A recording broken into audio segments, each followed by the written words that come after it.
poursuit avec des exemples de détermination d'éléments propres d'un endomorphisme. Alors exprès, je vais prendre des exemples dans des espaces de dimension infinie, parce que dès qu'on va passer au petit 2, on va passer avec des espaces de dimension finie, et vous aurez l'habitude de travailler dans K puissance n très fréquemment, dans Kn de x, l'ensemble des polynômes de degré au plus n aussi assez fréquemment. Donc je prends des exemples un peu plus exotiques pour bien voir la définition dans le cadre général. Donc je prends K égale R, et je prends E, l'ensemble des fonctions de classe C infinie de R dans R. Et je prends l'endomorphisme U, qui est une fonction associe sa dérivée seconde. Donc les vecteurs de E sont en fait des fonctions C infini sur R. Alors l'application qui a une fonction associe sa dérivée seconde est un endomorphisme. Pourquoi?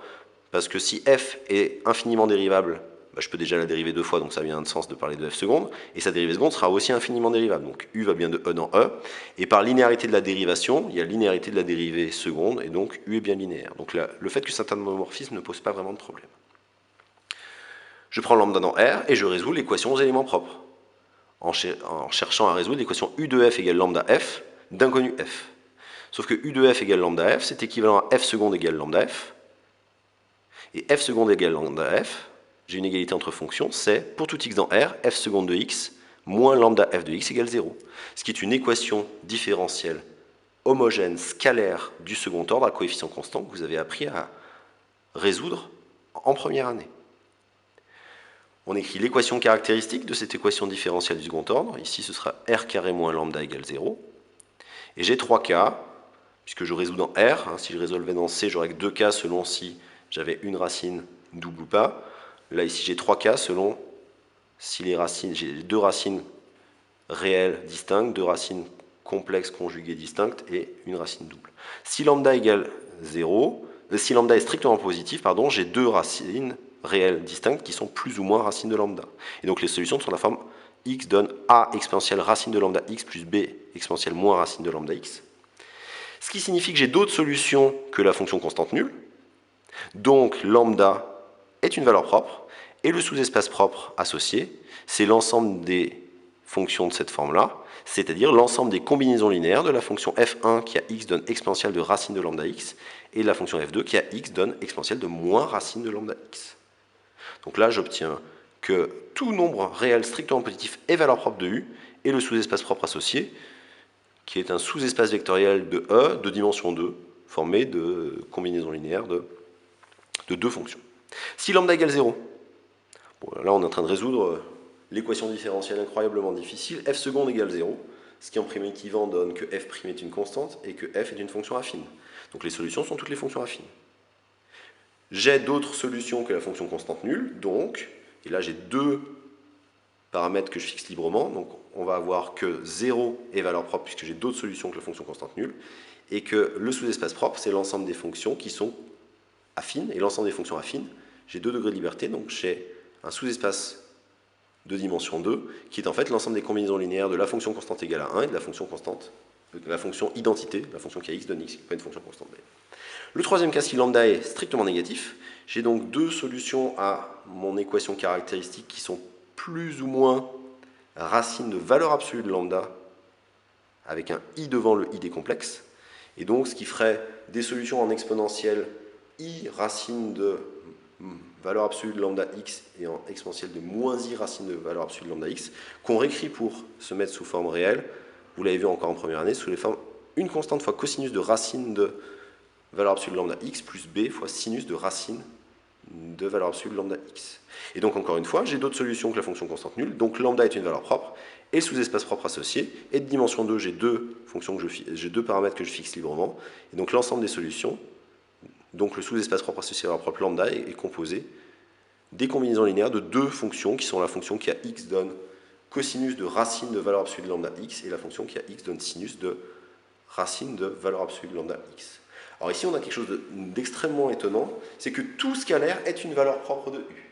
Chose qui sera complètement impossible en dimension finie. On en discutera un petit peu plus tard. Autre exemple. On va voir justement l'inverse, un endomorphisme qui ne possède aucune valeur propre. Je prends l'application donc je prends k égale r toujours, je prends toujours E, l'ensemble des fonctions c infini de r dans r, et je prends U, l'application qui a une fonction, associe la fonction qui a x donne l'intégrale entre 0 et x de f de t dt. Autrement dit, c'est la fonction qui, U, c'est la fonction qui a une fonction, associe l'unique primitive de f qui s'annule en 0. Alors déjà, il faut vérifier que U est un endomorphisme de E.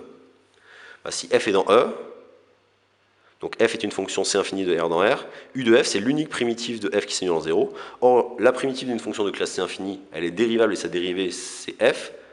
Mais donc si sa dérivée est c infini, c'est que la primitive est elle-même c infini. Donc U va bien de E dans E.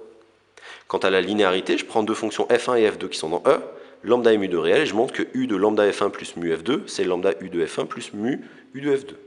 Je veux montrer une égalité entre fonctions, puisque mes deux vecteurs là sont dans grand E, donc ce sont des fonctions. Pour montrer une égalité entre fonctions, je montre que pour tout x, cette fonction-là appliquée à x, donc où le x est réel, vaut cette fonction-là appliquée à x. Donc je calcule U de lambda f1 plus mu f2 de x. Et par définition, c'est l'intégrale entre 0 et x de lambda f1 de t plus mu f2 de t dt. La propriété qui est fondamentale, c'est la linéarité de l'intégrale.